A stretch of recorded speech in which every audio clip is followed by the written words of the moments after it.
Ready?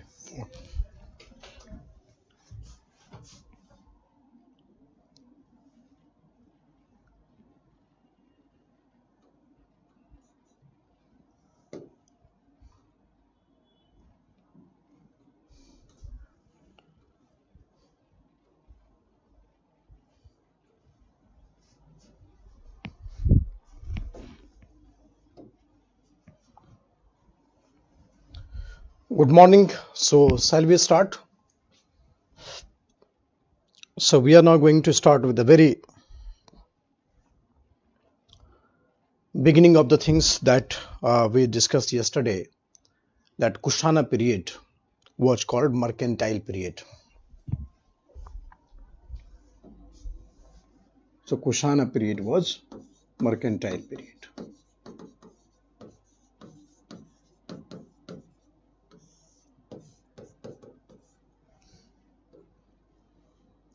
Mercantile period. So, prosperity of India increased during this period. The balance of trade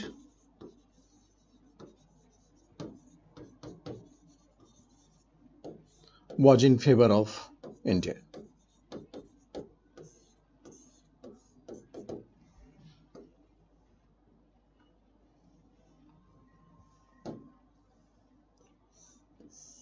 Balance of trade was in favor of India.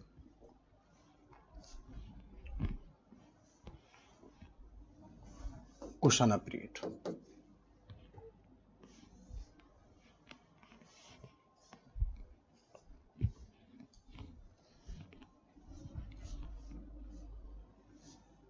Important item of export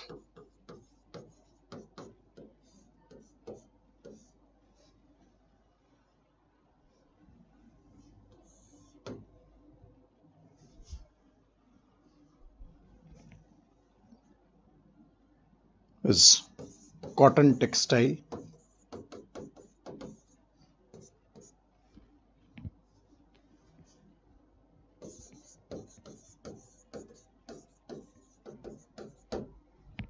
ivory goods,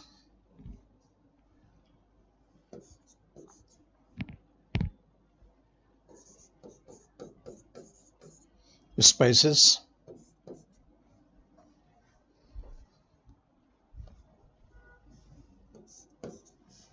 spices, potteries, sandalwood, sandalwood. So cotton textile, ivory goods, spices, potteries, and sandalwoods.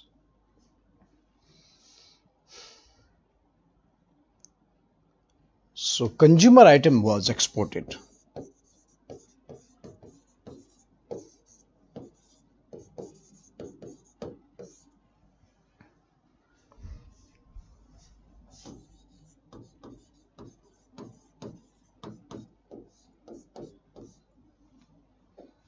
Important item of import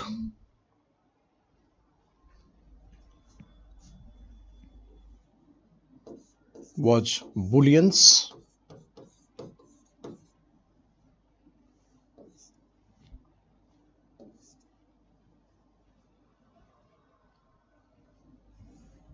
bullions, perfume, wine, etc. Means luxurious items mostly. Luxurious items mostly. So all these items were exported and these items are item of import. So balance of trade was in favor of India.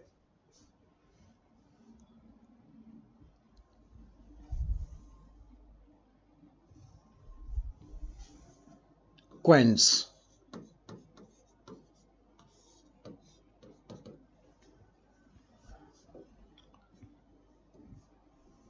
Indo-Greek were the first to issue gold coins.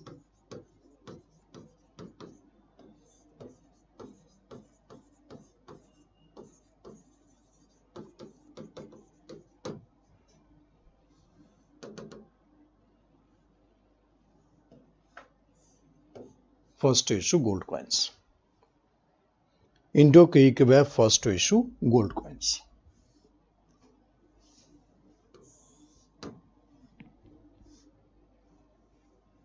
Kushan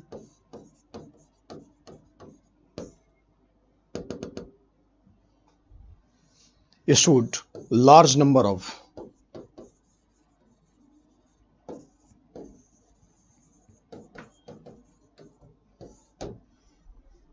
gold coins,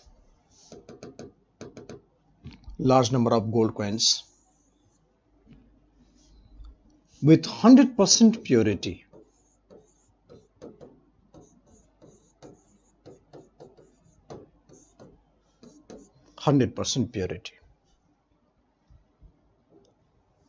So if you have a question that who issued the first gold coin, then Indo-Greek.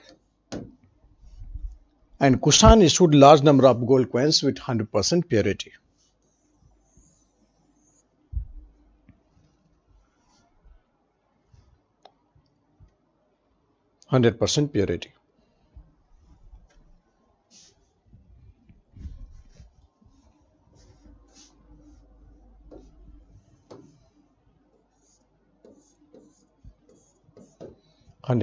Purity.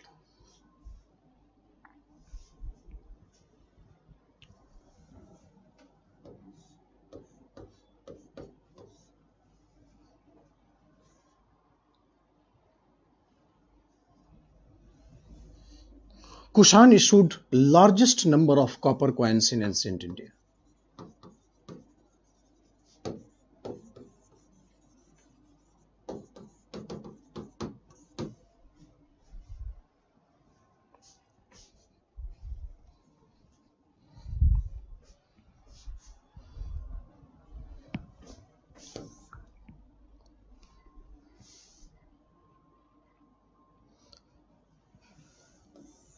Largest number of copper coins in ancient India.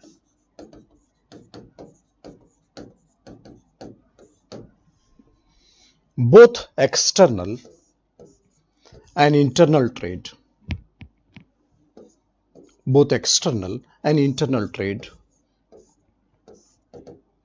Was in very much flourishing state.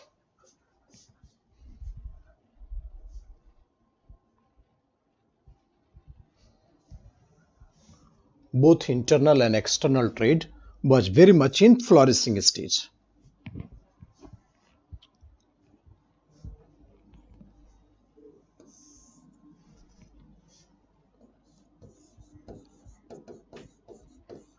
Mathura was great center for cotton textile.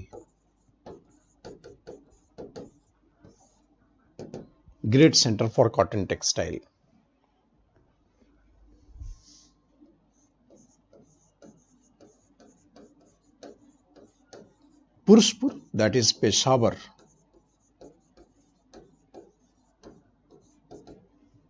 All trade route converges.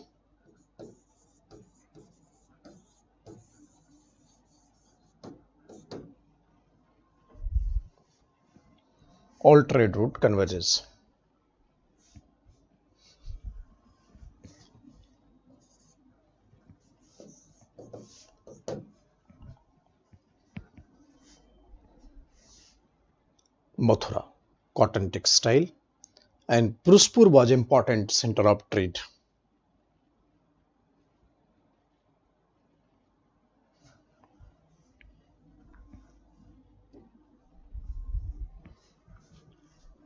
Important center of trade.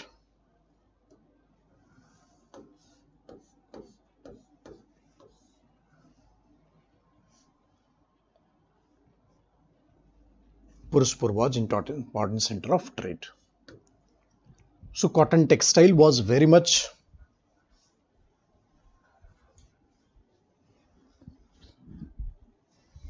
exported in Roman Empire.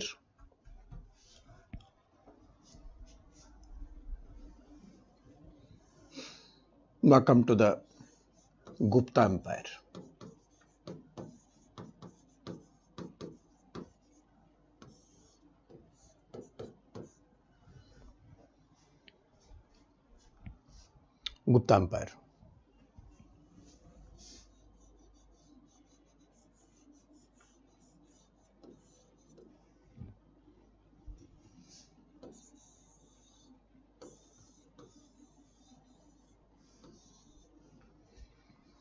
Founder of Gupta Empire was Sri Gupta.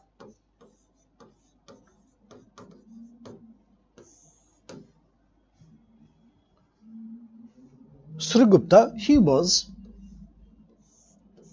had taken the title of Maharaja. Maharaja. Originally,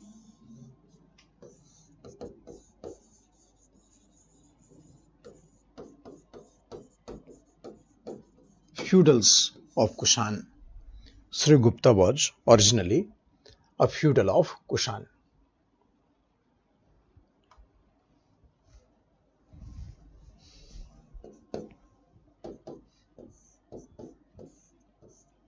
Feudals of Kushan. Sri Gupta was originally a feudal of Kushan, but he had taken the title of Maharaja. So he is known as founder of the Gupta Empire.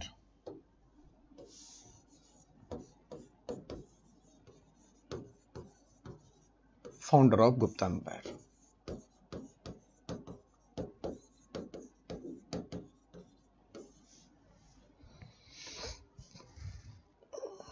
Founder of Gupta Empire. Capital as usual, Patliputra. Once again, the glory of Patliputra is back. So Patliputra was capital.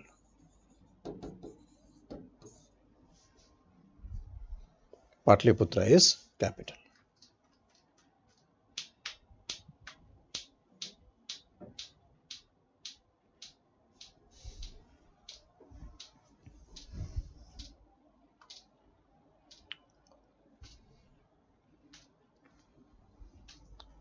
Patliputra is capital.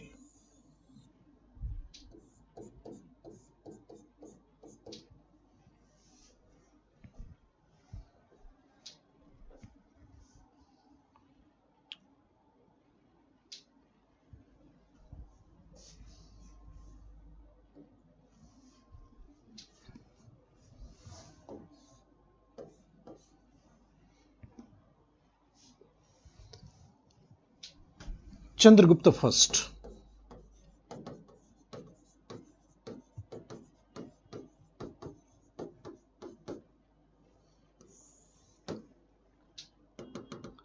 He is said to be the real founder.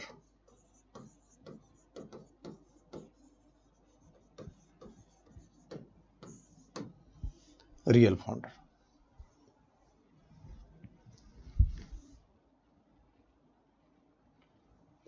He ascended the Gupta Empire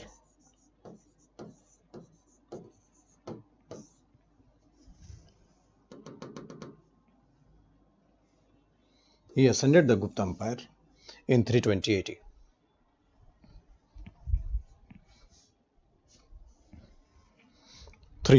AD.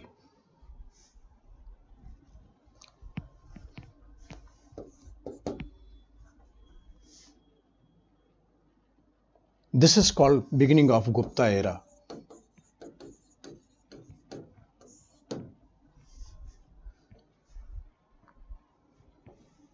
Gupta era. Chandragupta first, real founder, because he divided empire in provinces and reorganized the administrative system.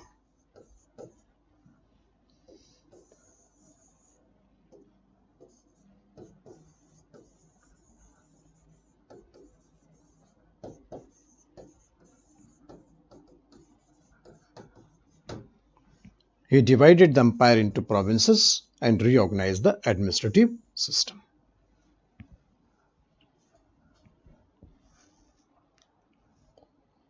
So it's called real founder of Gupta Empire, 320 AD.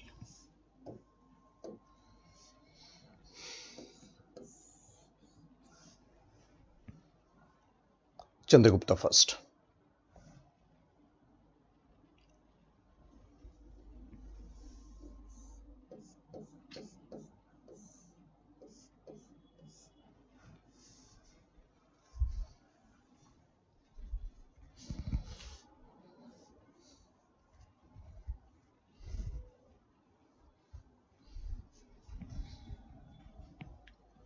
He married with the Lichvi princess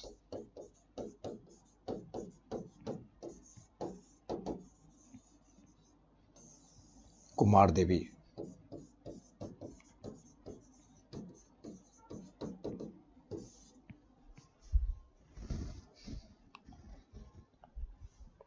Kumar Devi. He married with the Lichvi princess Kumar Devi.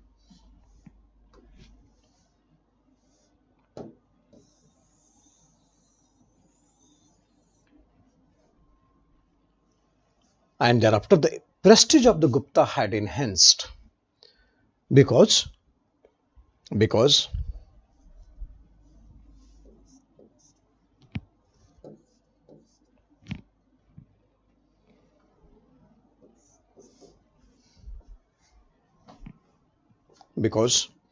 that the Gupta had a feudal backup, but when he got married to Lichvi,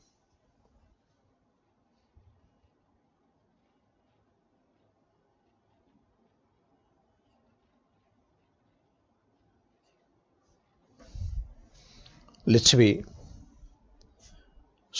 princess Kumar Devi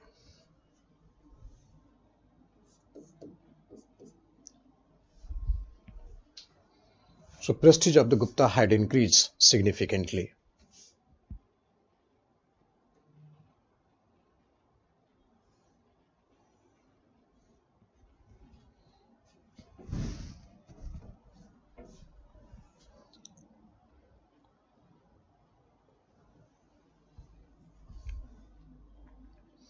The prestige of the Gupta had increased significantly.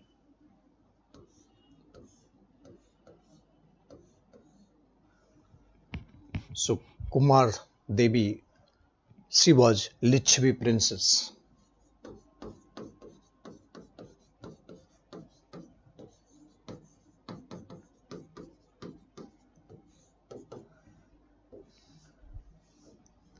So prestige of the Gupta had increased significantly.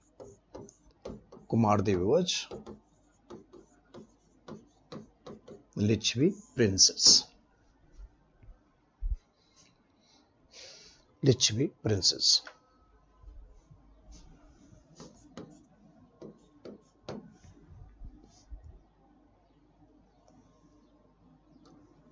After Chandragupta first, we have Samudragupta.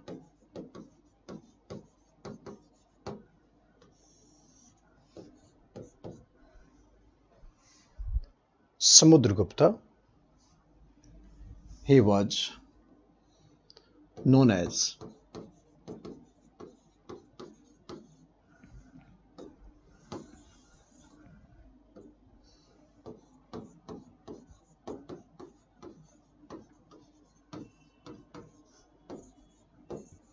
Napoleon of India.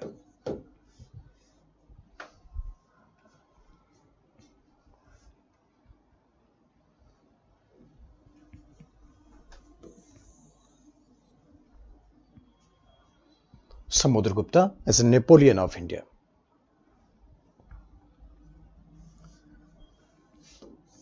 B. A. Smith, he called Samudragupta as Napoleon. B. A. Smith was a British historian. B. A. Smith called Samudragupta Napoleon of India because of his conquest policy.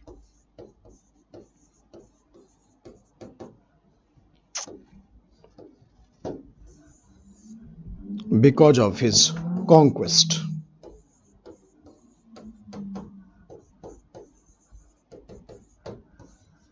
Policy. B. A. Smith is called Napoleon of India because of his conquest policy. So there are four groups of the state which was actually captured by Samudragupta, and his conquest was described by Hari Sen. Hari Sen was his court poet who wrote Prayag Prasasti.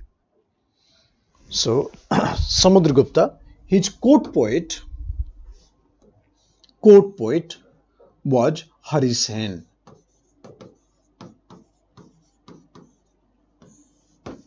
Court poet was Hari Sen. His court poet was Hari Sen. He wrote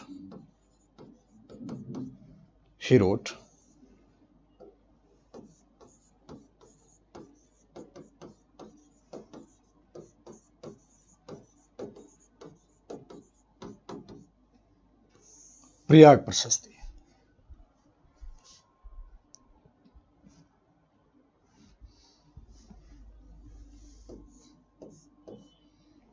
Prayag Prashasti.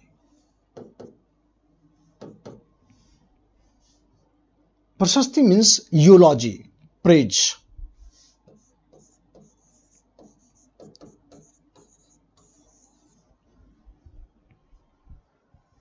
Praise.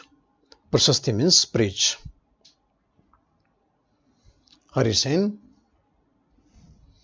he wrote Prayag Prashasti. Prashasti means praise.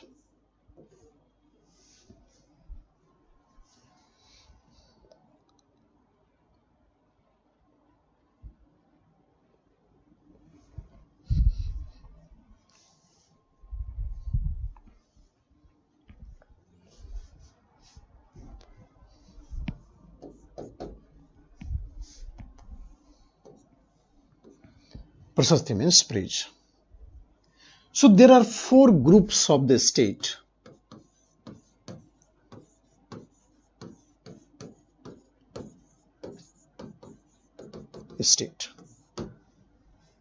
Four groups of state.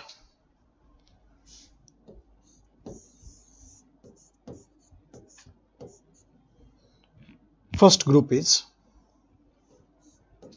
12 Dakshin Panth state.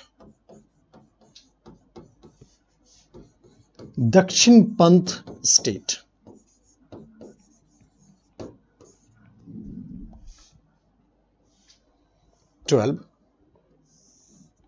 Dakshin Panth state means 12 states of southern India. Second, 8 Aryabrat state.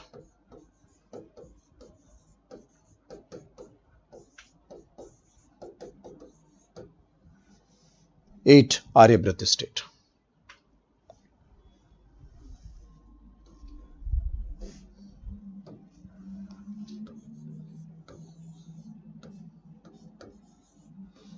Five frontier state.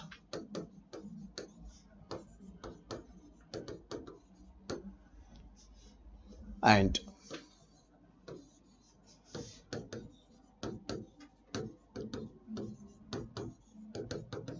9 tribal state. This is third group. And fourth is Devputra Kushan and Saka. So these are the four groups of the state. I am repeating again. In Prayag Prashasti, Prashasti means the praise. So Allahabad, we have the Prayag Prashasti. So there are four groups of state. 12 Dakshin Panth state. Dakshin Panth state means 12 states of southern India.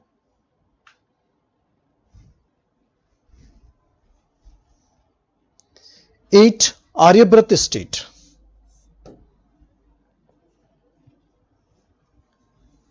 8 Aryabrat state means 8 states in the northern India.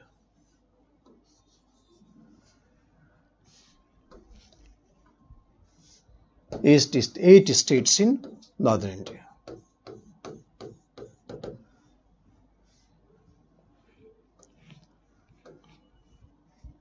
12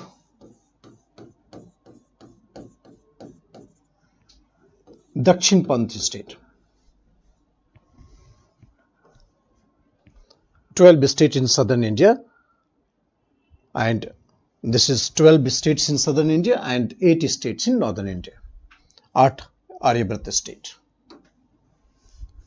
5 frontier state, 9 tribal state, and some of the small rulers like Devputra, Kushan, Shaka, all were defeated by Samudragupta. So therefore, Samudragupta is known as Napoleon of India.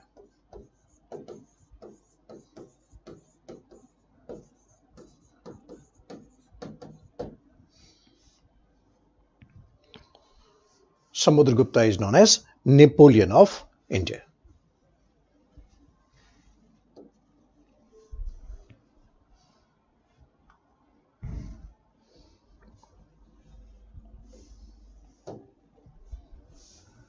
Napoleon of India.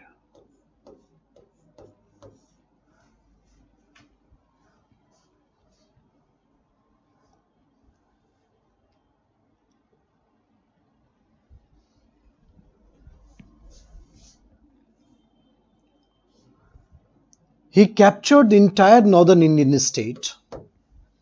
He captured the entire northern Indian state in Mauryan Empire.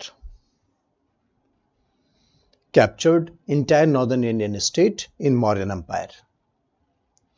Gupta Empire is integrated in Gupta Empire. And at the same time,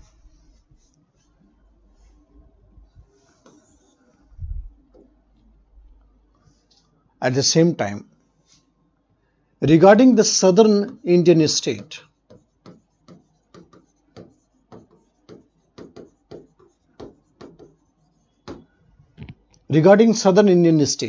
he followed the policy of conquest and restoration.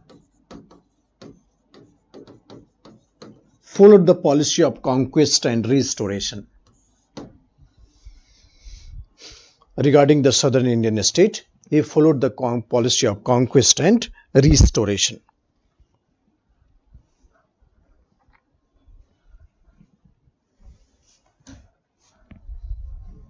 Policy of conquest and restoration.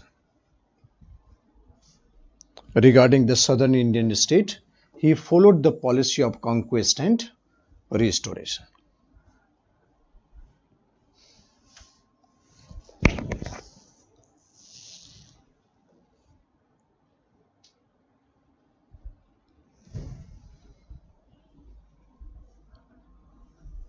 So after victory, the state was returned to their rulers, and relationship was based on mutual sharing of tribute.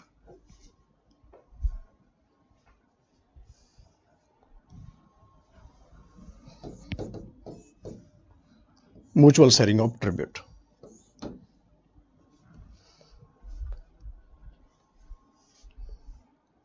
Relationship was based on mutual sharing of tribute.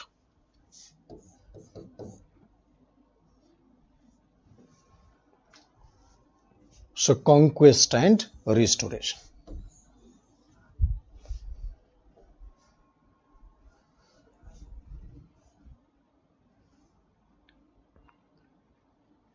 Relationship was based on mutual sharing of tribute.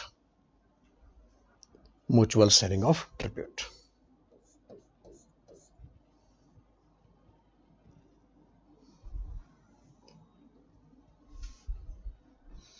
So southern Indian state, they keep on sending tribute to Samudragupta.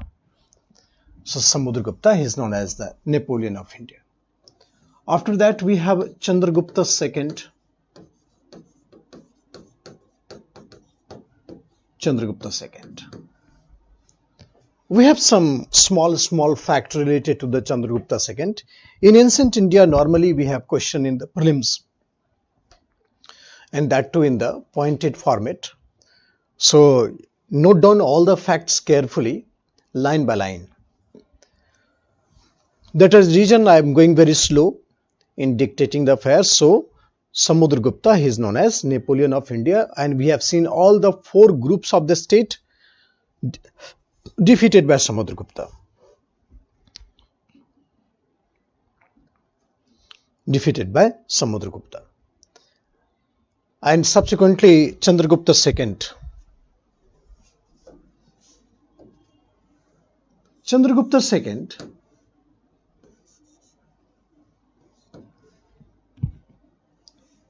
so there is a small story before Chandragupta II became the ruler. Look at the story. There was a poet living in the court of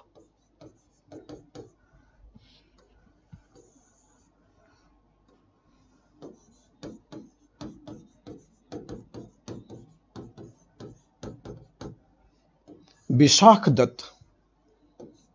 He wrote Devi Chandraguptam.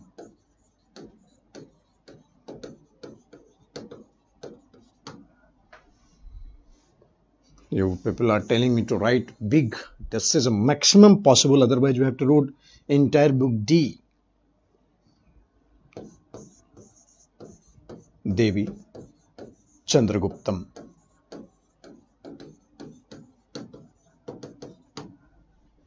This is a drama written by Bishakhat.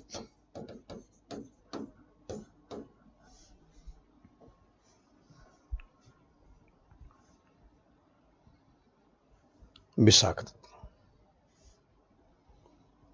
This is drama written by Bishakhat.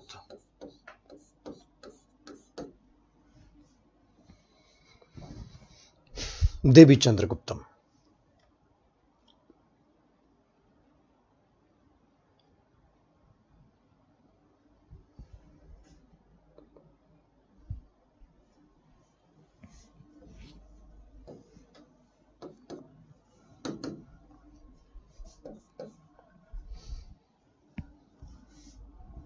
Devi Chandraguptam.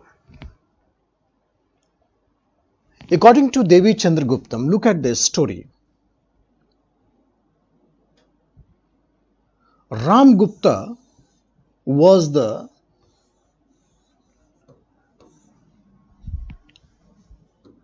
according to Devi Chandraguptam, Samudragupta had two sons.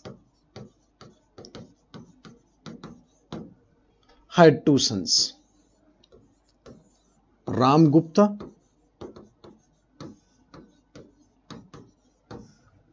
and Chandragupta II.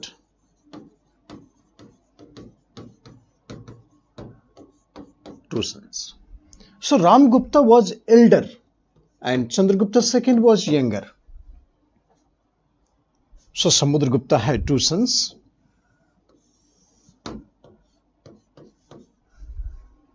Ram Gupta and Chandragupta II.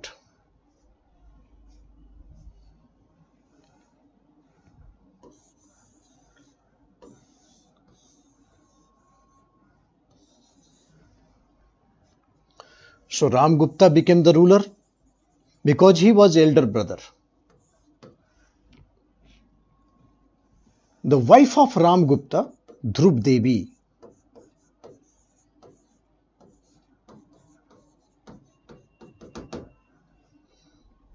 she was known for her beauty. Ram Gupta.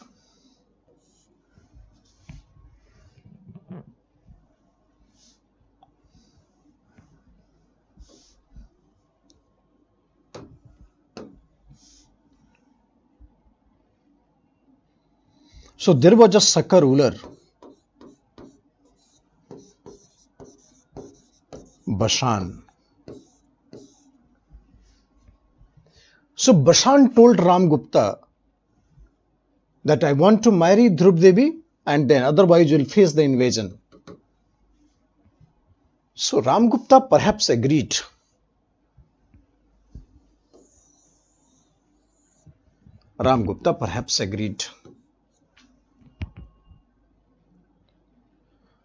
So Chandragupta II, the younger brother, he did not feel good. So therefore he went to Gujarat, killed Bashan, returned back to Patliputra, killed Ram Gupta also, and himself he married to Dhruv Devi. And this is known as Devi Chandraguptam. So how Chandragupta II became ruler thereafter? This is presented in the drama Devi Chandragupta. Basan was a Saka ruler.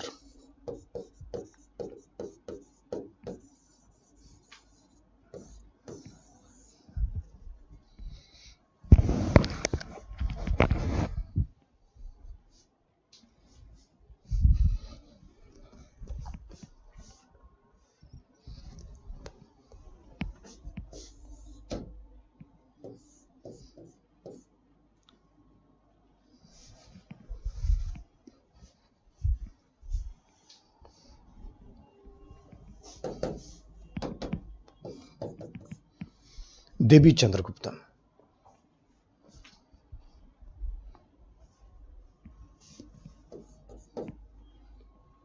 Devi Chandragupta was a drama. And how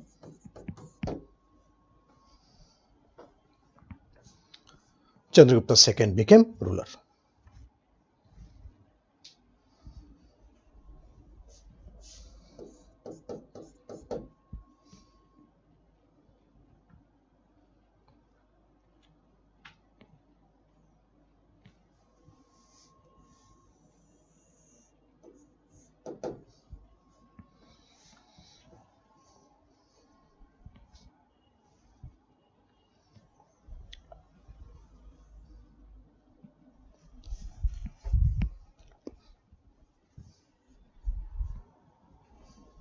Devi Chandragupta.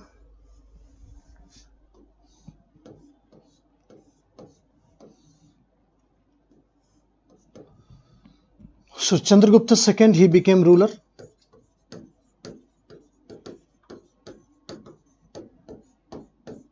Second, he became ruler.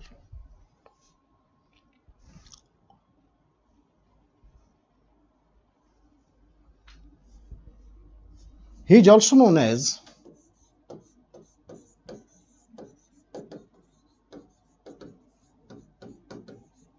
Vikramaditya. He is also known as Vikramaditya.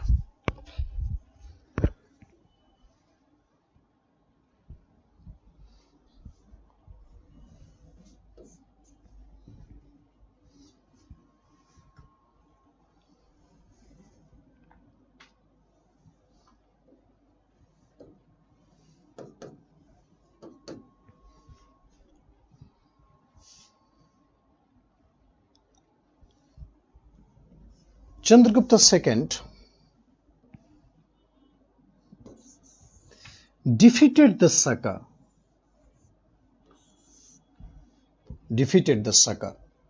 This is a Saka ruler.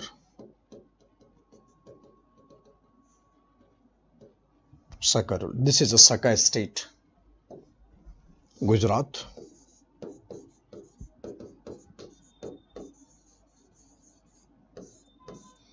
And captured Gujarat. So defeated the Saka ruler and captured Gujarat.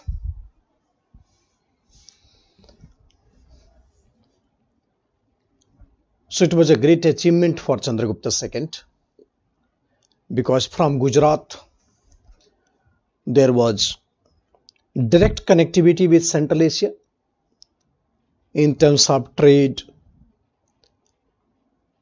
cultural connectivity.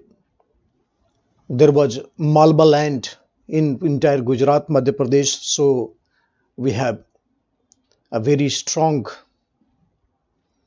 possibilities of agricultural regeneration. So many things were there, so captured.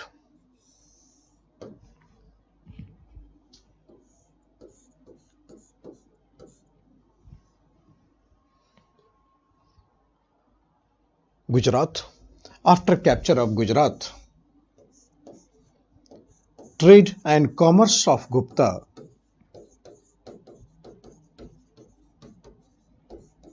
had increased. After capture of Gujarat, the trade and commerce of Gupta had increased. So Chandragupta II. Chandragupta II created a new capital at Ujjain. Ujjain became capital.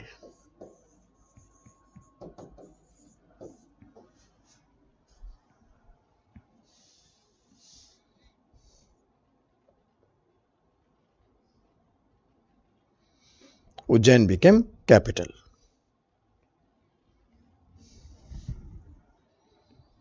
Ujjain became capital of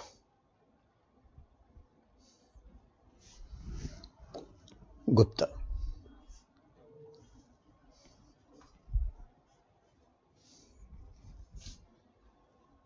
Ujjain became capital of Gupta.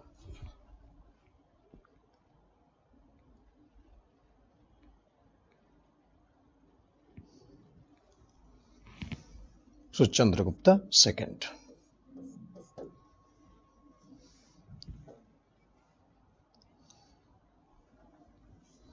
Sakka ruler was killed by Chandragupta II.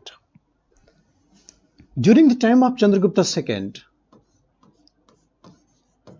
Fahian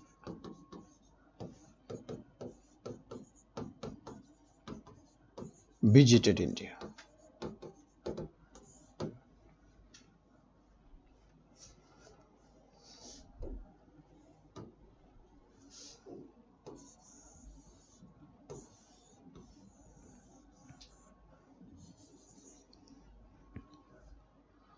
Fahian, he came via land route from China and returned to China via sea route.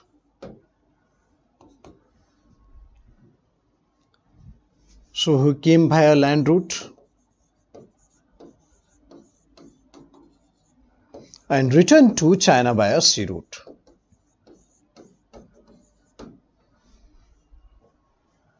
A first Chinese traveler visited India. Fahian was the first Chinese traveler who visited India. He came to India via land route and returned to China via sea route. So he was the first Chinese traveler visited India. Chinese traveler visited India. The primary objective of Fahian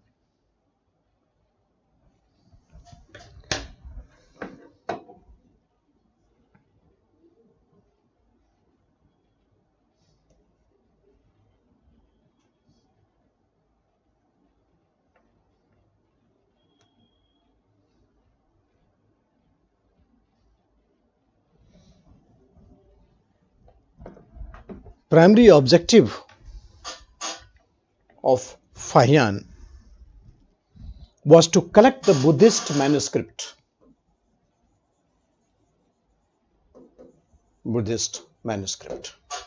So primary objective to collect Buddhist manuscript.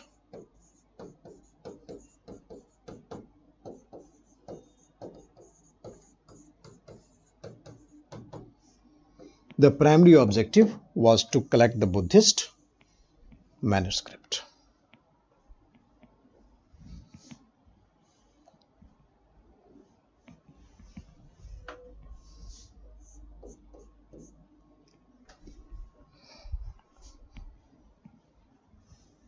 Buddhist manuscript. He had taken all the Buddhist manuscript and returned back to China.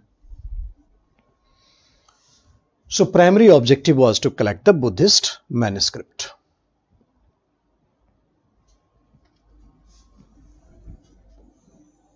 First Chinese traveler, he came via land route and returned to via sea route. He discussed about the Tamarlipti port. Fahian, he discussed about Tamarlipti port.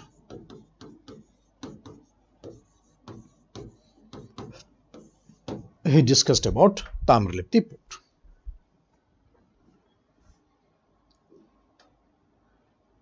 That was a seaport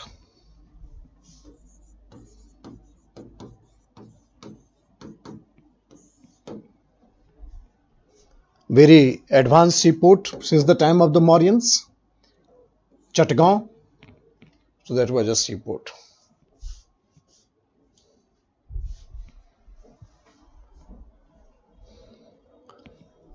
Tamralipti Port, seaport.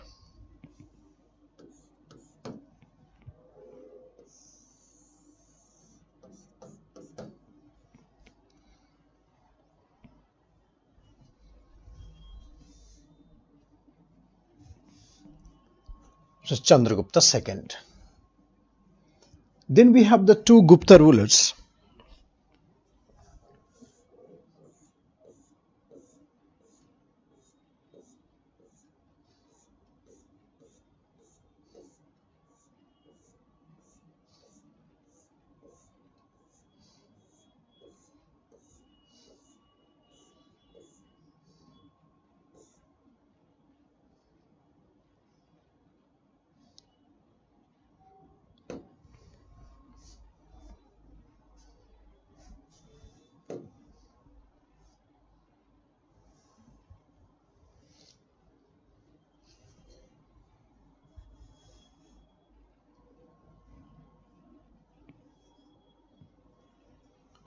Kumargupta.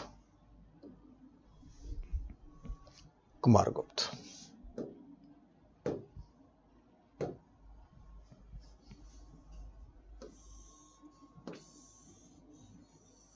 He became the king. He is also known as Mahendraditya. Kumargupta. He is also known as Mahendraditya.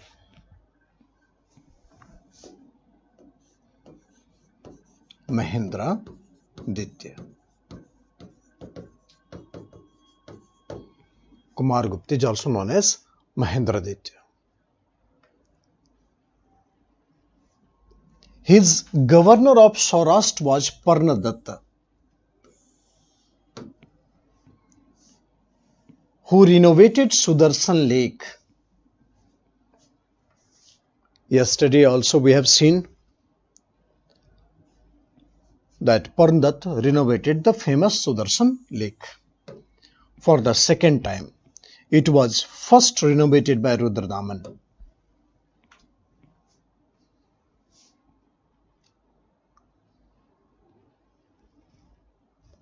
It was first renovated by Rudradaman.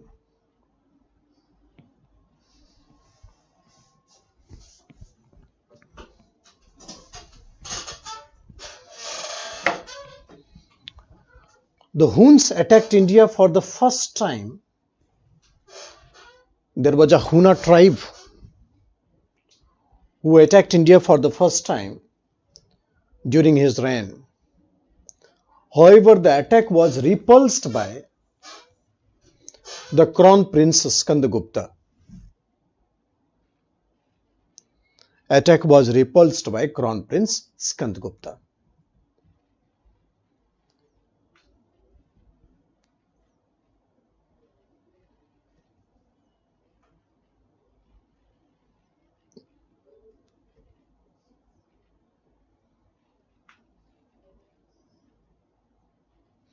So the Huns attacked India for the first time during his reign, but his son Skandagupta repulsed the attack. Then second time Huna invaded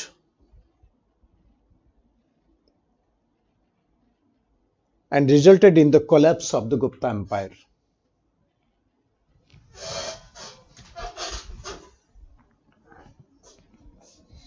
Resulted in collapse of the Gupta Empire.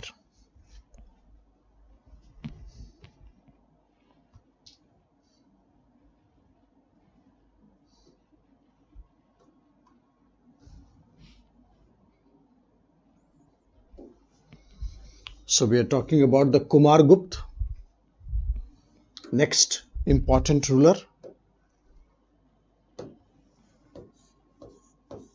Kumargupta.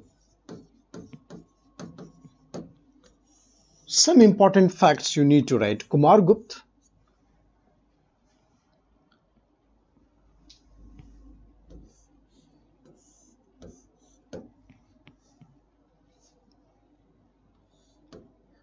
he issued 14 inscriptions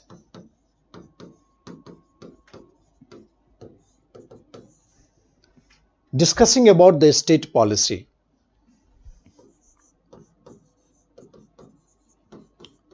Discussing about the state policy. 14 inscriptions discussing about the state policy. He also constructed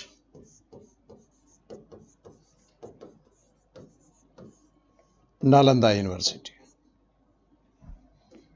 He also constructed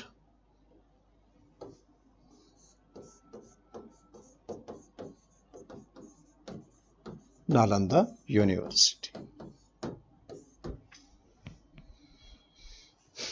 Also constructed Nalanda University.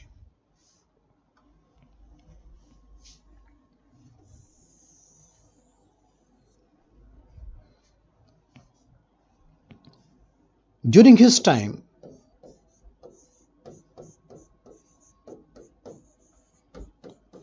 Huna tribe invaded over Gupta. Huna tribe invaded over Gupta. Huna tribe invaded over Gupta.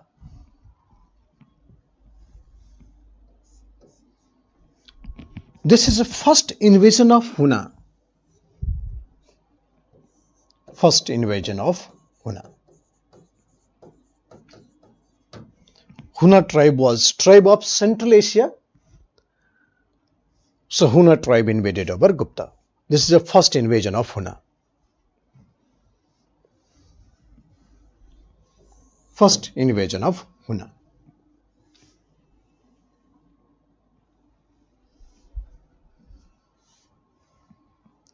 This invasion was repulsed by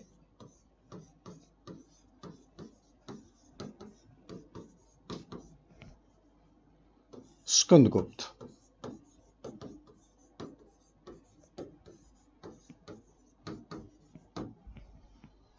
Skandagupta. He was crown prince.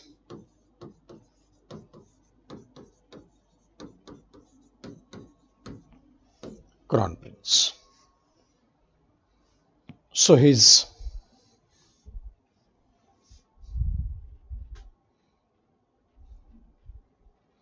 repulsed by Huna, and Skandagupta, he repulsed that invasion. Skandagupta, he was a crown prince at that time. So Skandagupta. And when Skandagupta became ruler,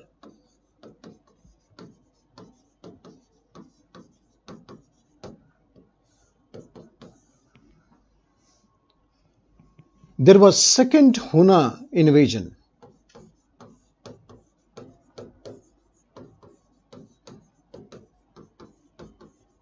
Second Huna invasion. This invasion was led by Huna Mihir Kul.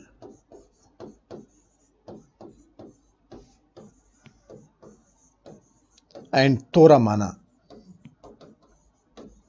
Mihir Kul and Toramana. Both were invaders, invaded over Gupta. And because of their invasion, Gupta Empire collapsed.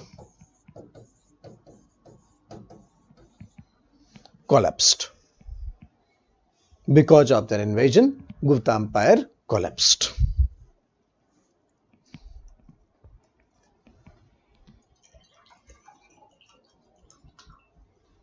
Because of their invasion, Gupta Empire collapsed. So this is a reason, one reason behind the collapse of the Gupta Empire.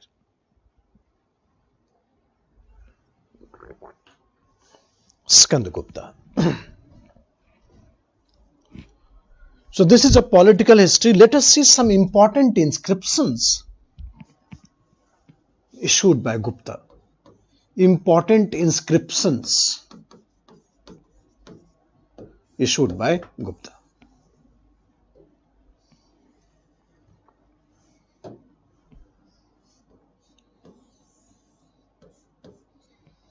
First,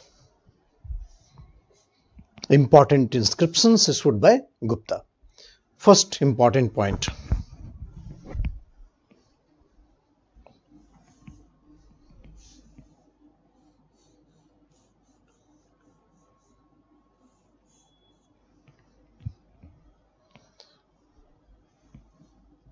Nalanda and Gaya copper plate. We have question from this segment, so be careful in writing the facts. Nalanda and Gaya copper plate. Copper plate inscription. Nalanda and Gaya copper plate inscription.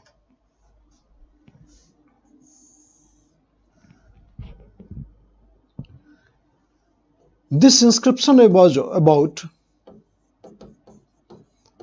Agrahara land grant. Agrahara land grant.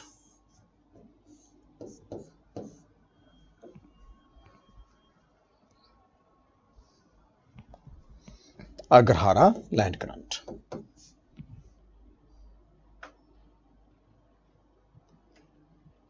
Agrahara land grant was given to the Brahmins. Brahmins.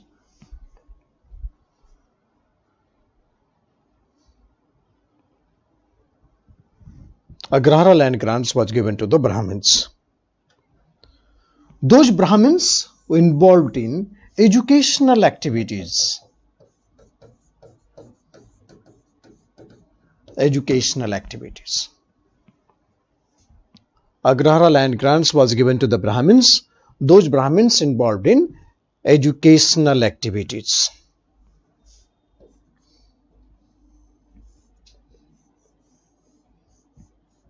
Educational activities.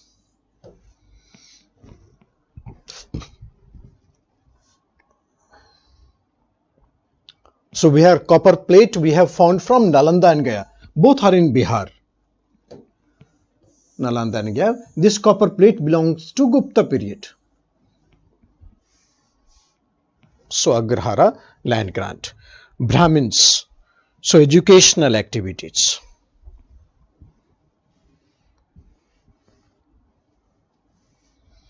Nalanda and Gaya copper plate.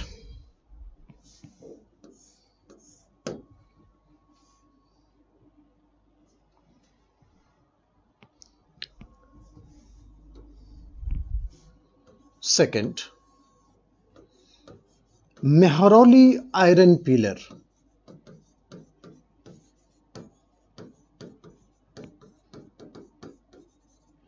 Mehrauli iron pillar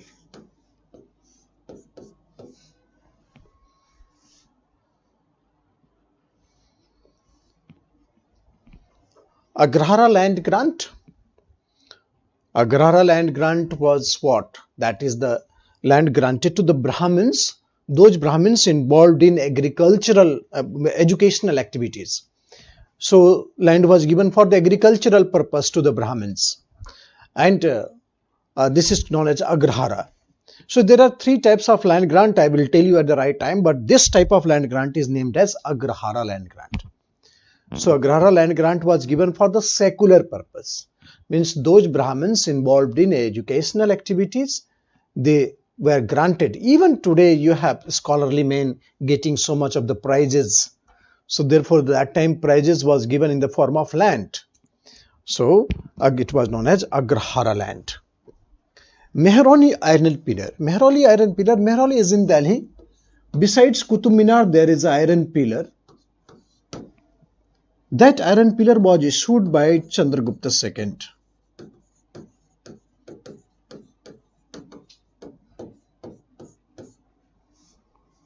Chandragupta II. That iron pillar was issued by Chandragupta II.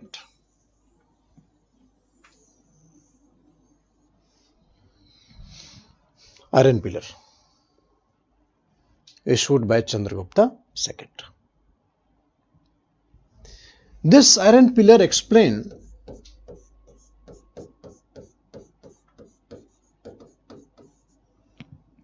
the conquest of Chandragupta II.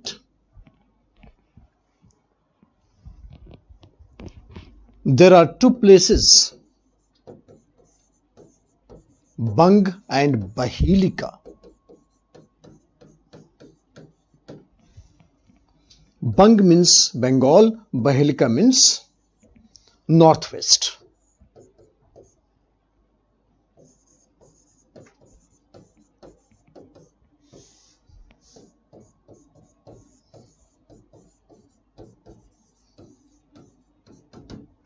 Northwest. So Mehrauli iron pillar, Chandragupta II, it explained Bang and Bahilika. Bang means Bengal and Bahilika means northwest. So Chandragupta had captured these two regions. This is description of Mehrauli iron pillar.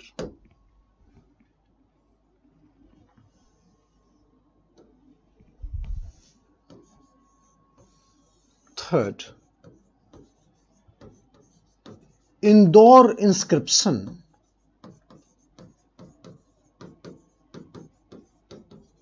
Indore inscription of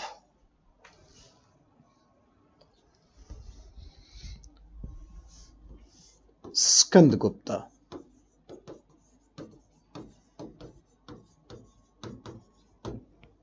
Indore inscription of Skandagupta.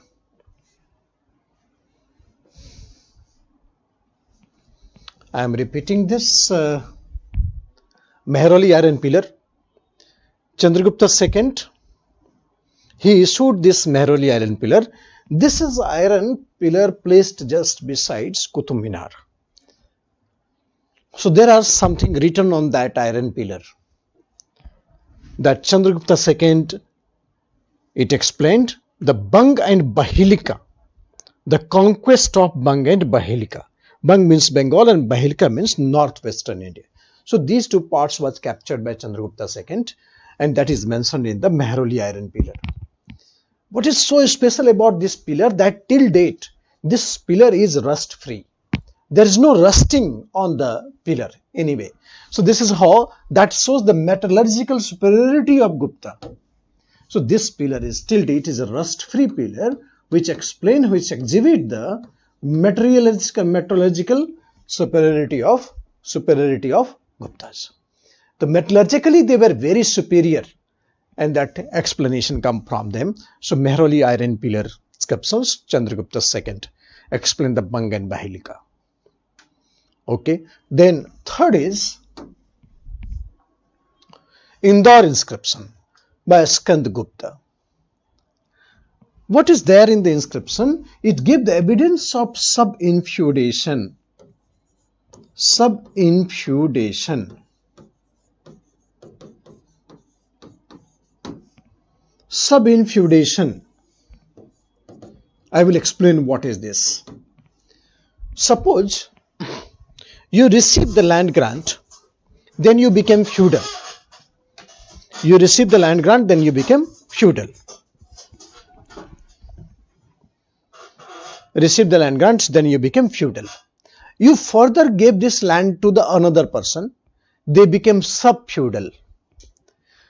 So now Indore inscription says that once you got the right to cultivate on any land, you can further donate to another person. That is called sub-feudals. So sub-infeudation. Sub-infeudation. Right not only to cultivate, but get it cultivated by someone else. Right? So right not only to cultivate, but get it cultivated by someone else. This is called sub-infeudation. Write down. What is sub-infeudation? This is right not only to cultivate, but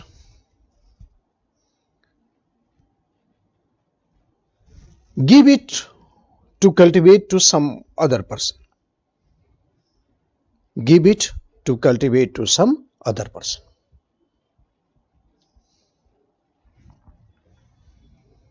This is called subinfeudation.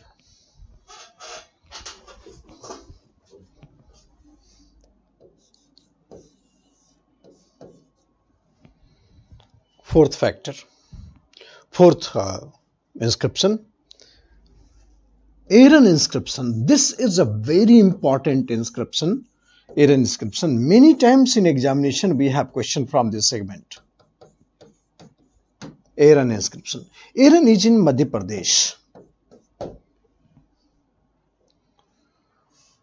What is there in the Aaron inscription? Let's talk. There was a Gupta ruler. His name was Bhanu Gupta. So he was fighting against Huna. So his military commander Gopa Raja, he died in fighting with the Hunas, and thereafter his wife committed sati along with him. So that was inscribed in that inscription called Aaron inscription. This is the earliest inscription that denotes the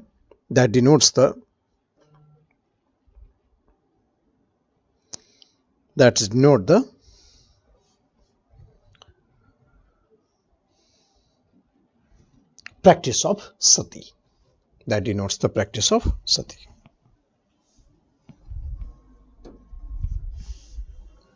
So Aaron inscription said that the ruler of Gupta, Bhanu Gupta,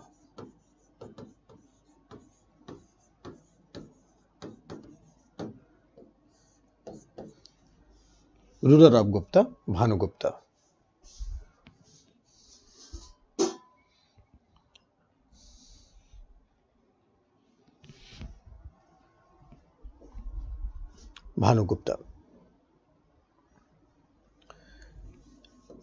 he faced invasion from Huna. Huna continuously invaded. Invasion from Huna.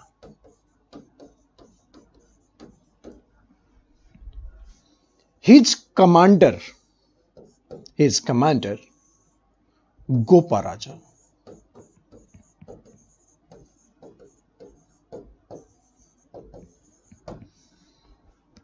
died in Huna invasion.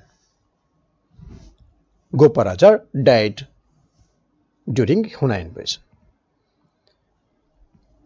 So his wife of Gopa Raja, became Sati.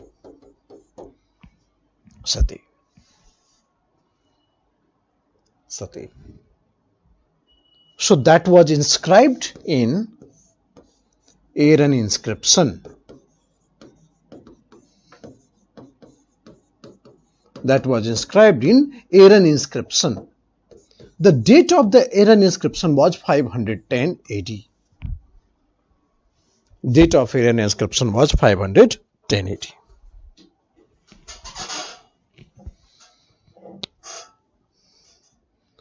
Date of Aaron inscription is 510 AD. So this is the earliest evidence of land grant.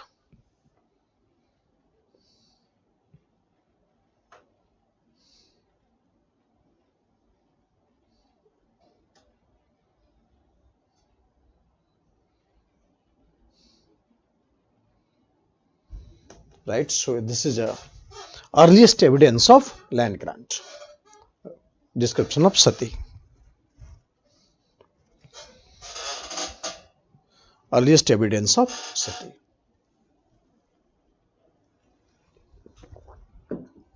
Aaron inscription. So these are some important inscriptions of the Gupta period.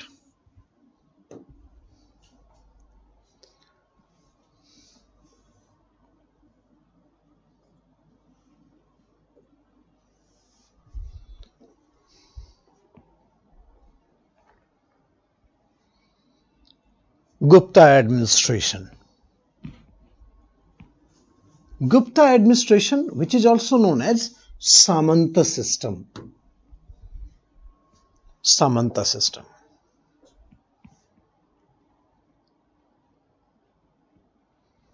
It was highly decentralized system of administration.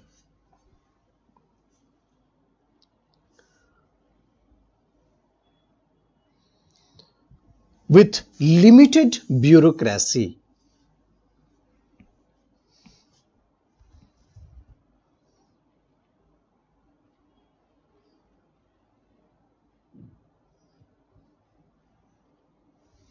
Limited bureaucracy. Timeline: yesterday I just draw all the entire North India and South India. Year and date don't remember. At least you remember which dynasty came after whom and who was the rulers in sequence. But don't go for the date and years, otherwise your life will become very difficult in tackling the ancient India. So timeline already have drawn second time before going packing for yesterday. So it was highly decentralized system of administration with limited bureaucracy. At the central level, he was assisted by Sandhi Vigrahak. Sandhi Vigrahak.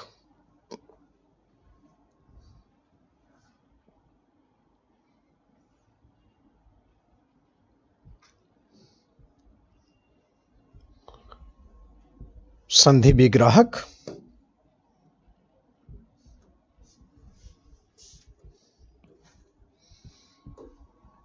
At the central level, he was assisted by Sandhi Vigrahak.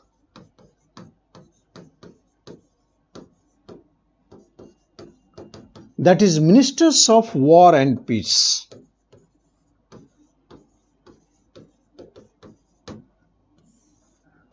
Minister of War and Peace. Sandhi Vigrahak, Minister of War and Peace, Foreign Minister. At central level, there is one officer. Second is Mahadandanayak. Mahadandanayak. Look, this is the complex fact, and without this ancient India you could not. So Mahadandanayak, dand means punishment. So Mahadandanayak, that means the head of judicial department. Chief Justice, Judicial Department, Chief Justice.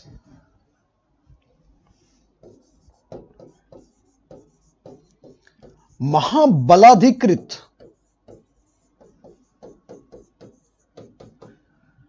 Mahabaladhikrit.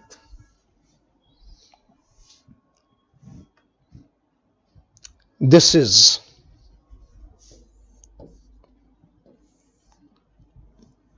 Defense Minister, your military commander. Defense Minister and military commander are same.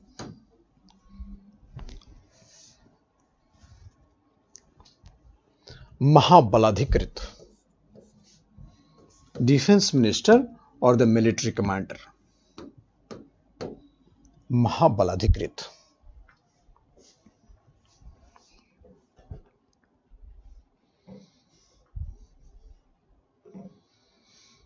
Mahabaladhikrit.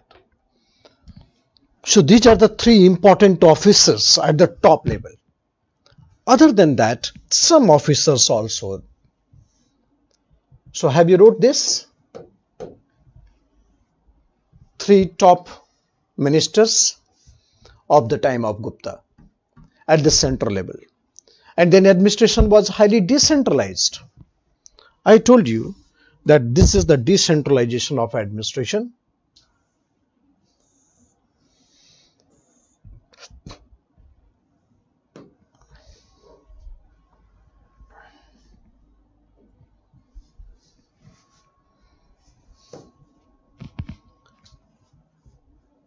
Lekhak, correspondent. Bandagarika.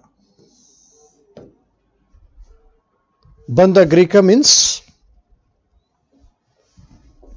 royal storekeeper. Pushtapal, in charge of district administration. Aksh Patala, in charge of revenue records at the district level. Aksh Patala, in charge of revenue records at the district level. So these officers you have to keep in: Lekhak, correspondent, Bandagarika, royal storekeeper, Pushtapal, in charge of district administration, Aksh Patala, in charge of revenue record at the district level.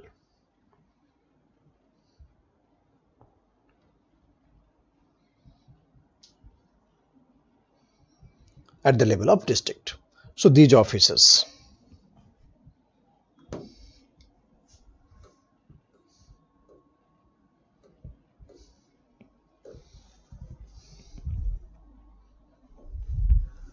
Gupta Empire was divided in province. Province was called Bhukti. Bhukti. Province was called Bhukti.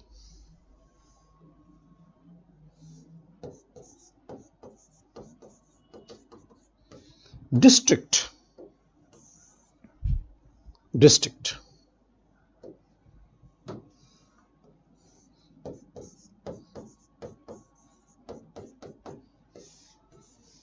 Was called Bisay.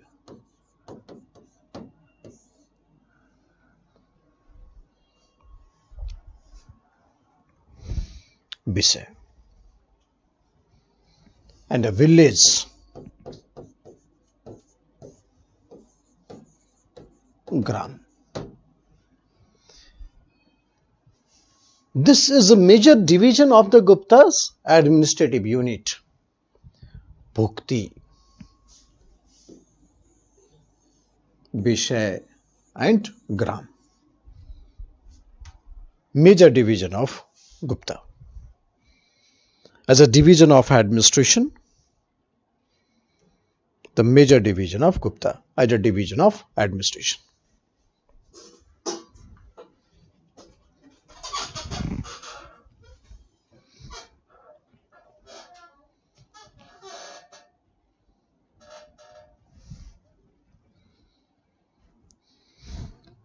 So province Bhukti, district Bisay and villages Gram.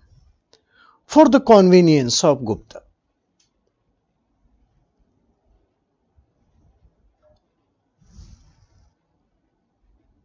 generally head of the Bhukti was also known as Samant.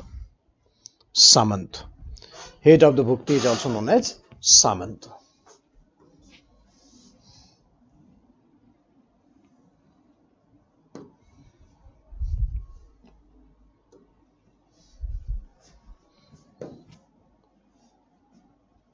The Samant were the civil servants simultaneously discharging the civil, military and judicial functions on behalf of the king. They were given the lands called Bhukti in lieu of the salaries. So Samant got the land in lieu of the services. The Samants were the civil servants simultaneously discharging civil, military and judicial functions on behalf of the king. They were given the lands called Bhuktis in lieu of the salaries.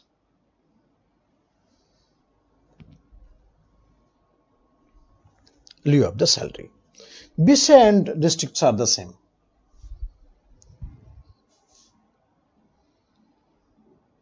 Okay, so this is a Gupta administration and some important facets of Gupta administration. I told you the land grant was very common. Land grant was very common.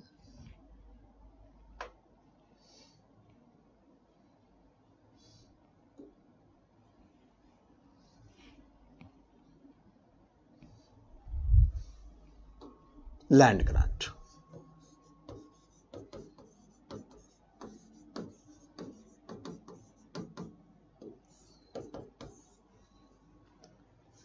There were three types of land grant.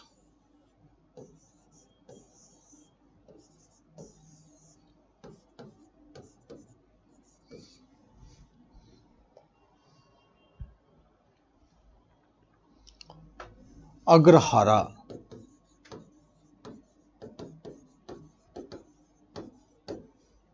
Brahmadeya,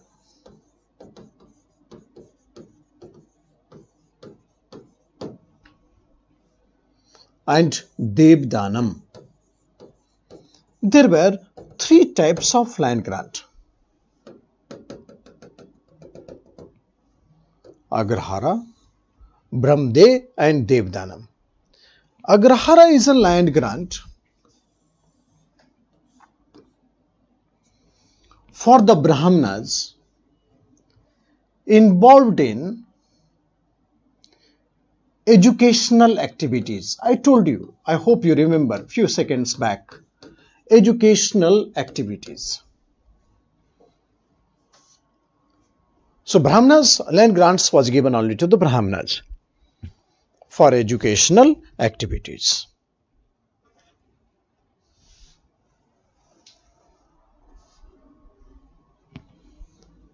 Brahmadeya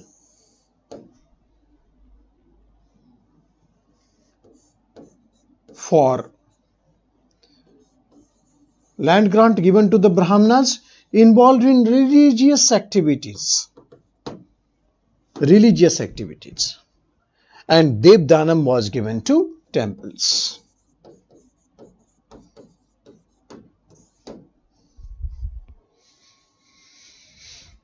So Devdanam land grants was given to temples. So there are three types of the land grants.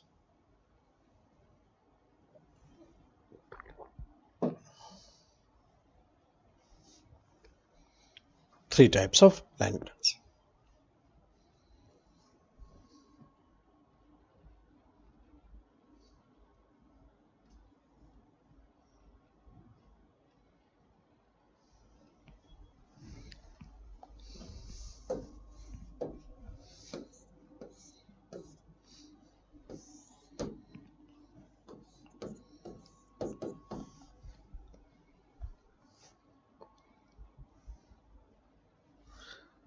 Agrahara, Brahmadeya and Devdanam.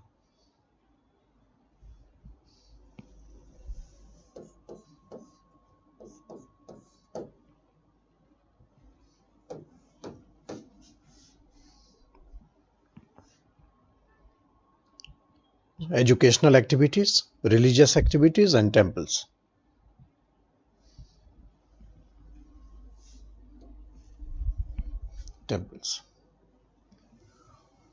So these are the three types of land grants were given to Brahmanas.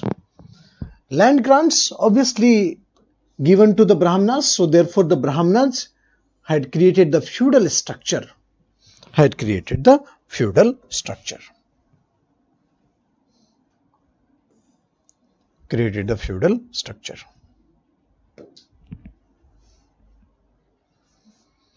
This question, this PPT is very important for your prelims type examination.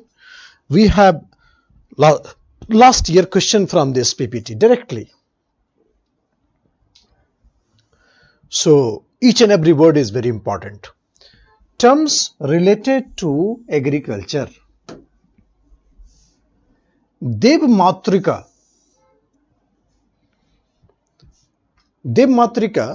is most fertile tract of the empire and always under cultivation.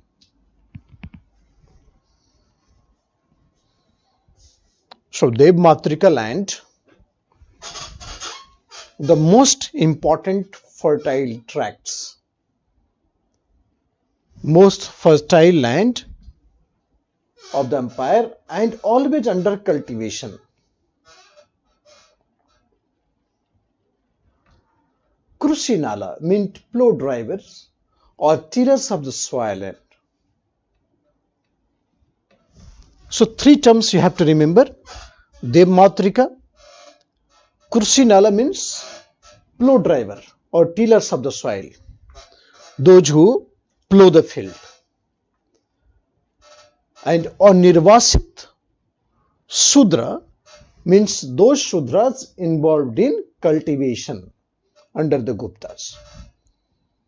So there are three words: Devmatruka, Krusinala, and Nirvasit. Nirvasit.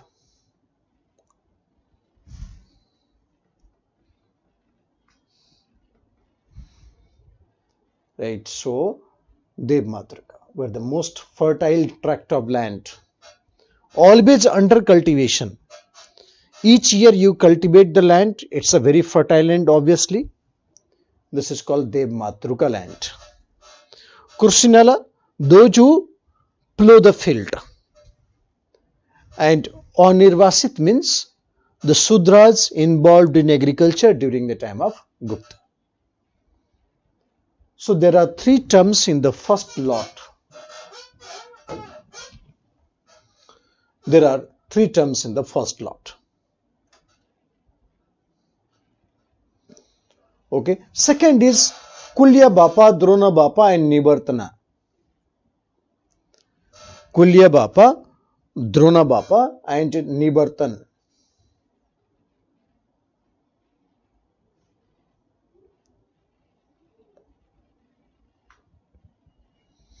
This is the revenue assessment method. That is, last year there was question from the prelims. The question was there from the prelims. Kulya Bapa, Drona Bapa, and Nivartana. These three, this is the last year question in the prelims. That was land measurement, method of land measurement. And accordingly, revenue was assessed. So revenue was accessed on the basis of that, what we call Kulya Bapa, Drona Bapa, and Nivartana. Revenue assessment method.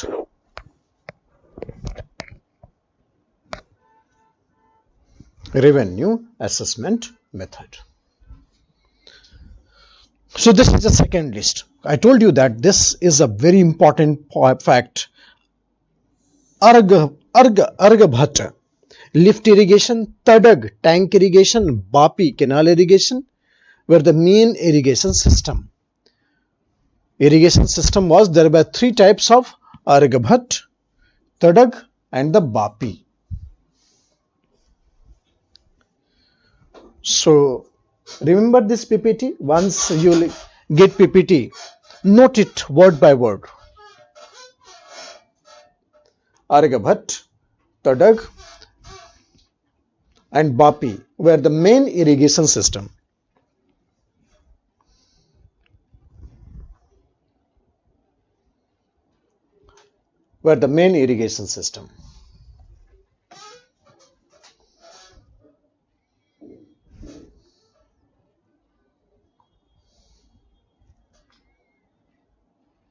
Argabhat, Tadag, and Bapi were the main irrigation system.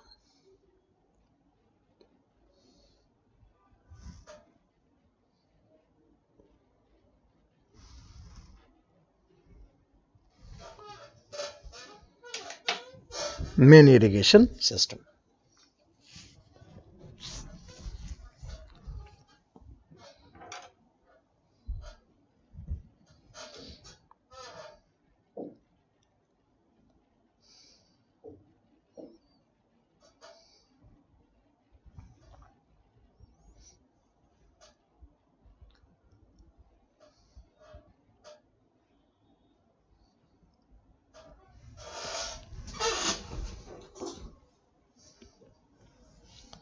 Main irrigation system.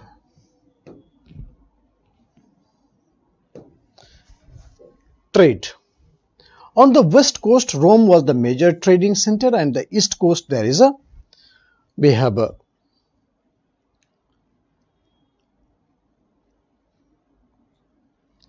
entire Southeast Asia.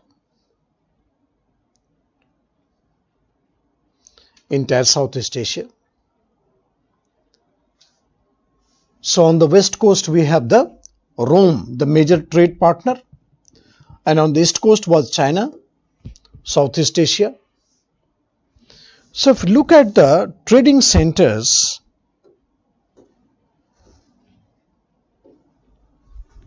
trade.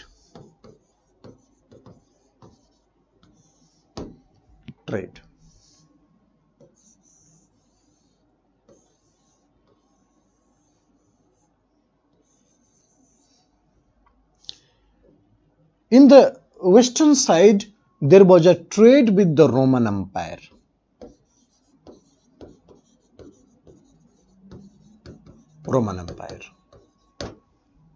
All the trade routes, it had convergence with the Romans.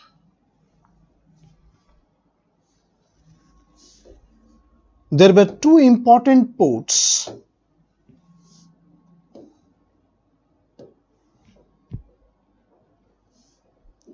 There are two important ports. One is called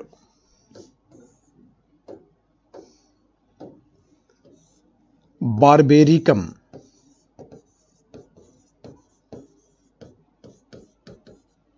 Barbaricum in Sindh and Barbaricum in Sindh and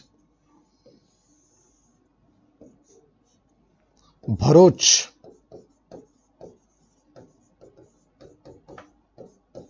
in Gujarat.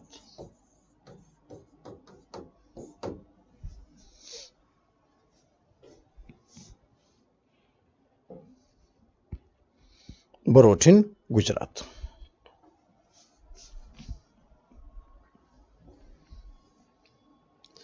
Two important ports. After decline of Roman Empire,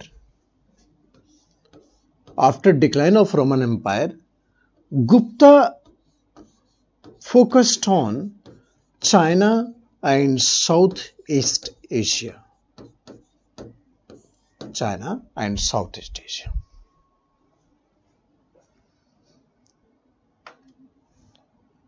For that, Tamrlipti once again became very important port. Once again became very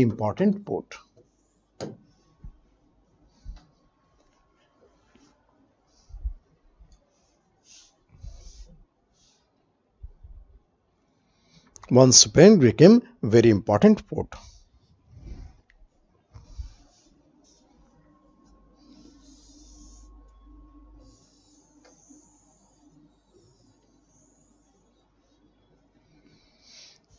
Tamrlipti once again became very important port.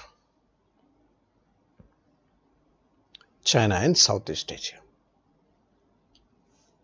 Now the Gupta started focusing on trade with China, with Southeast Asia. These two important portions, the trade was very much practiced by Gupta.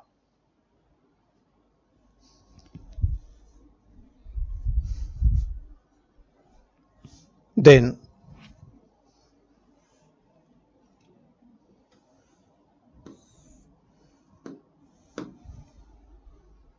Mathura was the most important center known for best cotton cloth.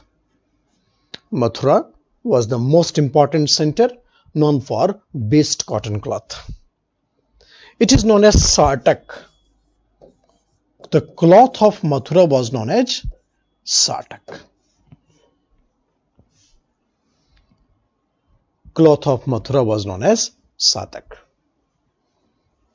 It's known for the best cotton cloth. Gandhar.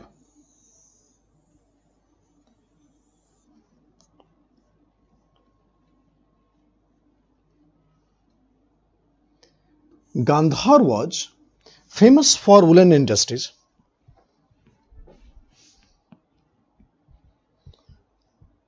So Gandhar was famous for woolen industries.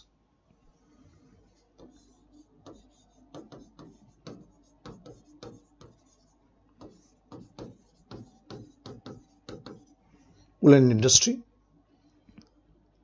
Varanasi for silk.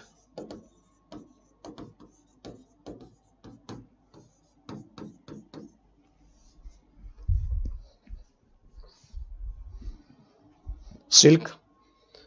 Prayag for chariot.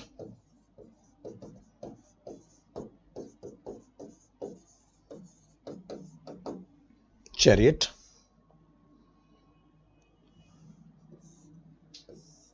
Ujjain for ivory product. Ujjain for ivory product. And foothills for of Himalayas for saffron. So silk from Varanasi, Prayag for chariots, Ujjain for ivory product, and foothills of Himalaya for saffron.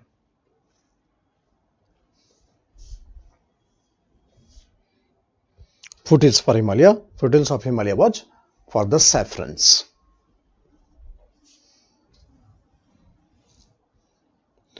So after decline of Gupta Empire,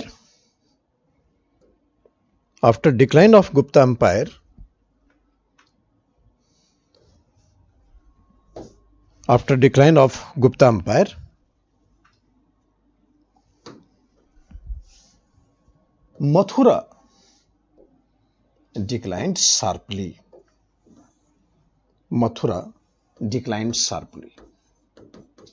The importance of Mathura also declined because of decline in the Roman Empire. So Roman Empire declined, then demand of the cloth of Mathura also declined. So Gupta revived the trade with Southeast Asia and China. So Mathura also declined.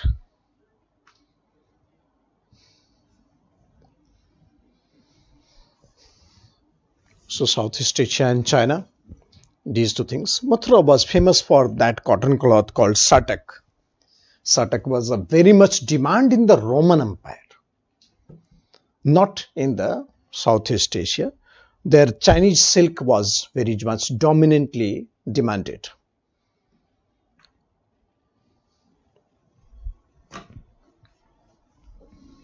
So Tamralipti.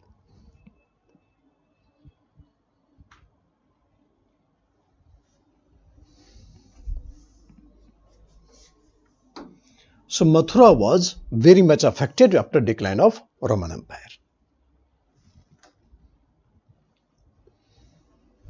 This is a trade and commerce of the Gupta. Now come to the Gupta age is known as Golden Age. Is known as Golden Age.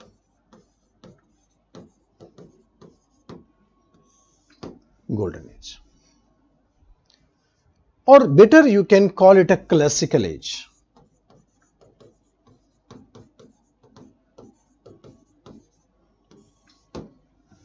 Classical age. Gupta age is known as Golden Age. Better we can call it as a classical age of Gupta.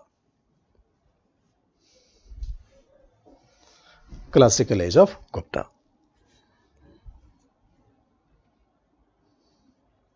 Because of the development of literature,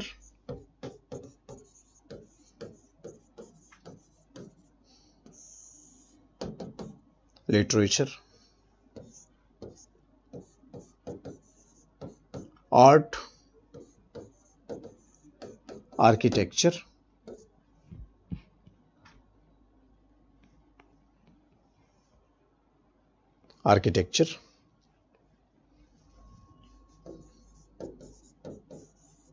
astronomy,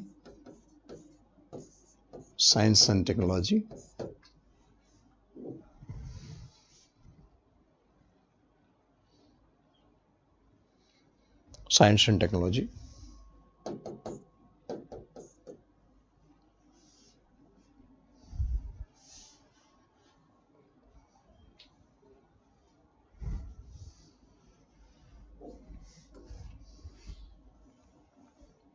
So what are the development you see?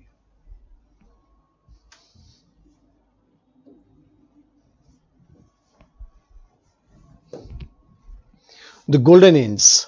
Remarkable progress was made in art, architecture, literature, astronomy, and medicine.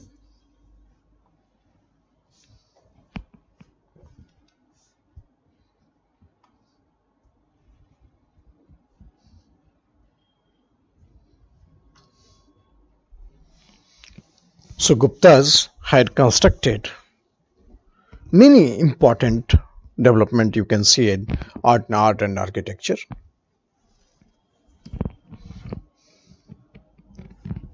The first to start the construction of temples in northern India.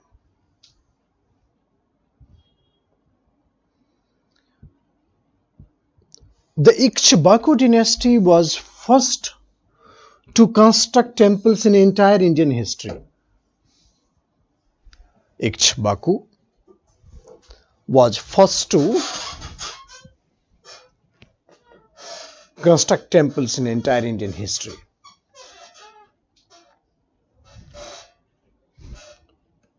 Gupta introduced the Nagar style of architecture.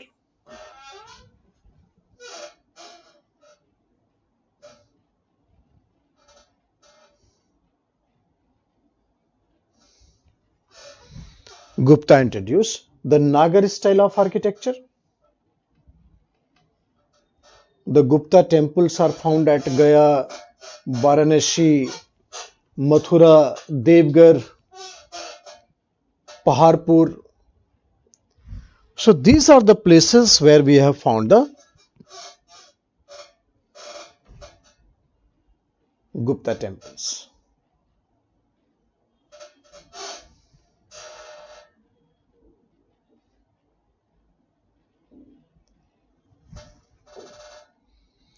The Parvati temple at Nachna Kuthar.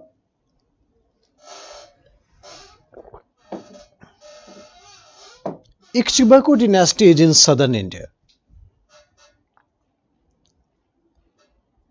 So, not same. Northern India may first constructed by Gupta, but entire India, Ikshvaku had constructed the temples. They were the first to construct the temples. So some examples of the temples, we have the Parvati temple at Nachna Kuthar, Dasabata temple at Devgarh, and Vishnu temple at Bitargaon. These are the three important temples constructed by Gupta.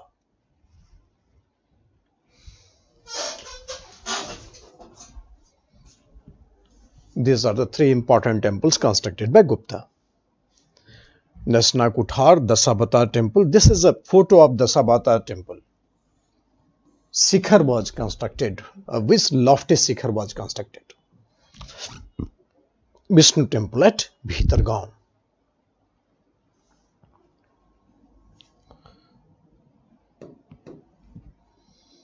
Sculpture.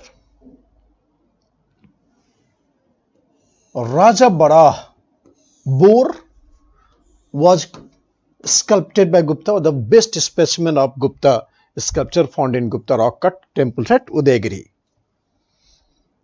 So in Udayagiri, Odisha, we have the best specimen of rock cut that is called Royal Boar.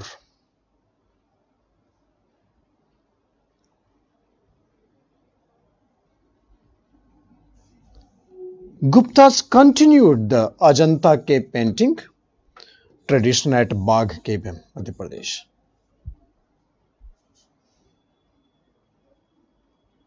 Painting.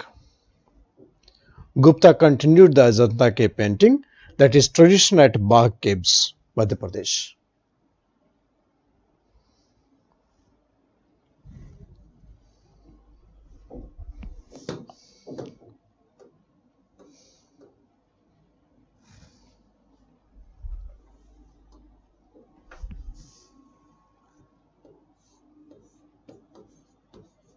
Ajanta and Bagh cave both are having the painting of Gupta.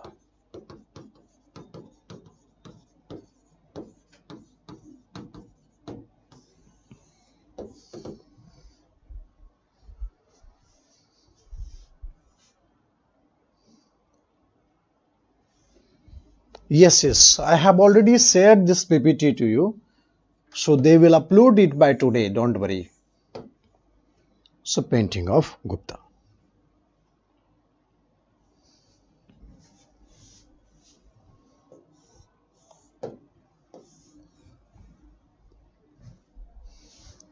Painting of Gupta. Ajanta and Bagh. Literature.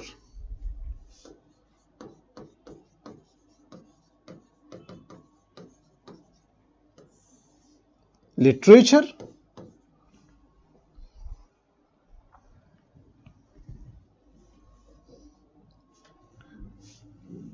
Kalidas.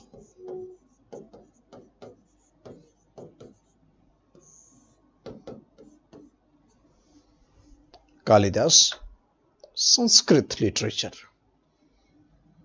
Kalidas, he wrote many literatures. Abhigyan Sakuntalam, Raghubansam, Malvika Agnimitram, Ritu Sanghar, Meghdutam. So all these literature, Vikramavarsham. So Kalidas, he wrote many.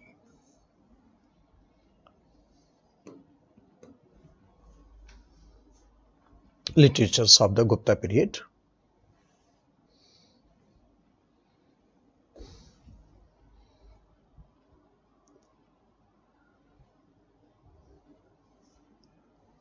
So some of the important literature of the Kalidas.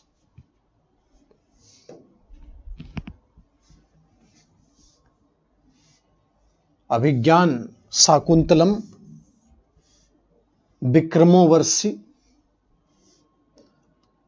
Malvika Agnimitram,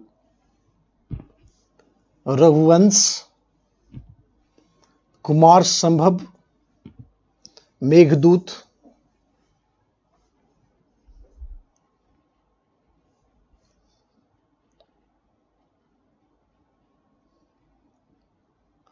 so these are the some important descriptions of Kalidas, the most classical Indian author.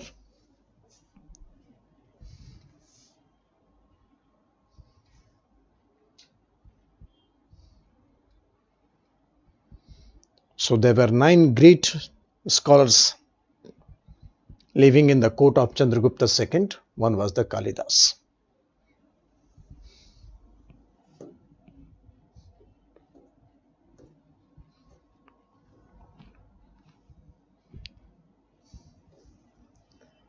So Kalidas, Vishakdatta, these are the great poet. Vishakdatta, Shudrak,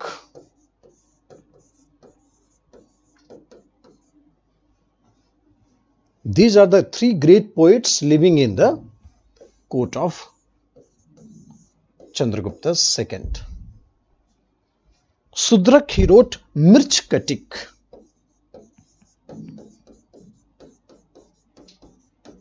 Mirchkatik, a little clay cart. Mirchkatik, Shudrak. Vishakdatta, he wrote 2 books. Mudra Rakshas,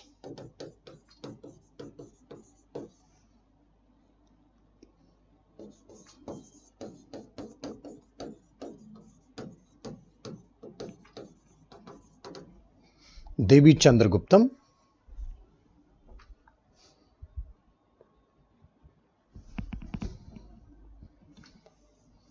Devi Chandraguptam,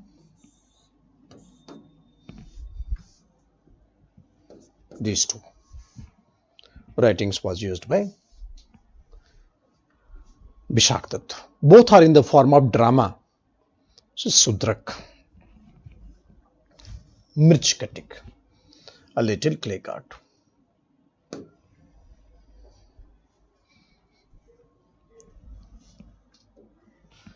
Astronomy, we have the great writings.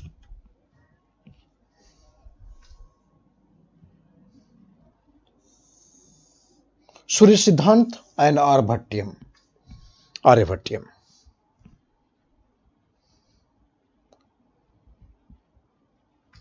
Surya Siddhant and Aryabhatyam.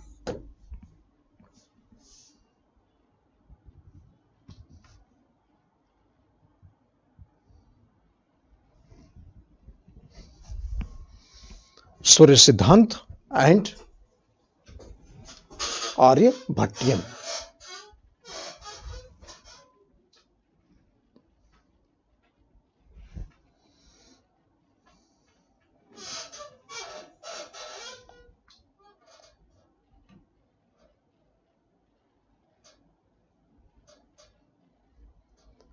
So it was a book of mathematics, and one is a book of astronomy. The formation of solar and lunar eclipses, and who the famous Surya Siddhant. The greatest astronomer come mathematician.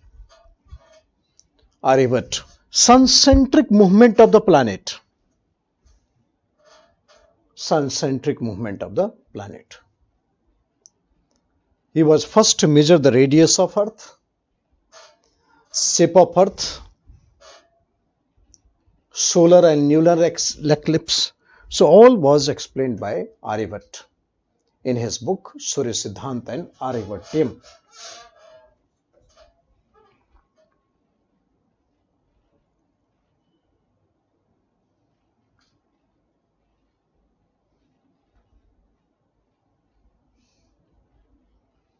You must remember this book of grammar.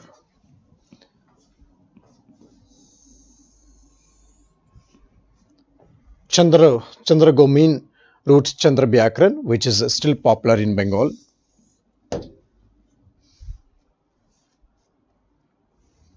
So Aryabhat was the greatest astronomer come mathematician of the time.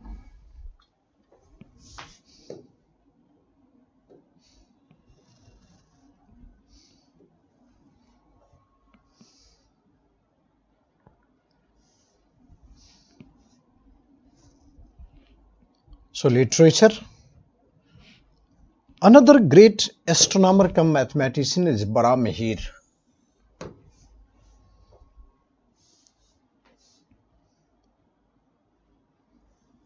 Brihat Samhita, Brihat Jatak and Panch Siddhant.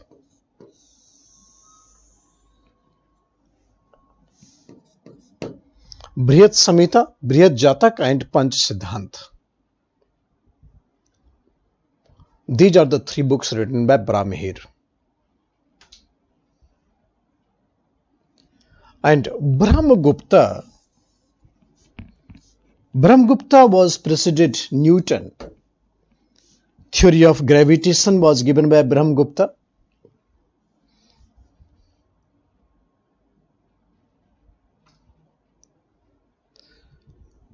Brahma Siddhant and Kandak in the subject mathematics, geometry, trigonometry, and a non-Indian was the first to use the zero in calculation even before Aryabhat.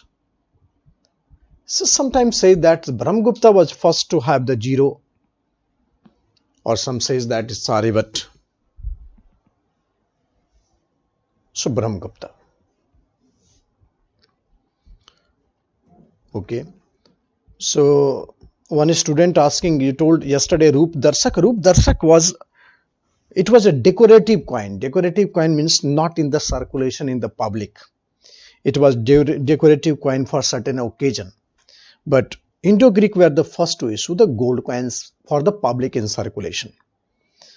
It was a currency but not for public circulation. It was called decorative coin. Decorative coin means for certain occasions. Silk route, the route that connects China to Central Asia, that was mostly used for trade in silk.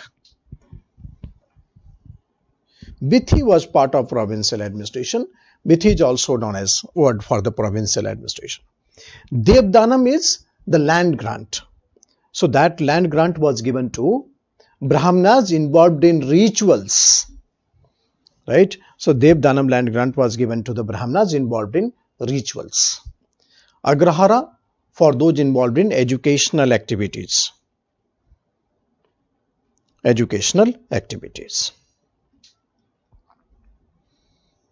Okay, and then Brahmde, I told you that it's a land grant for the temples. For the temples.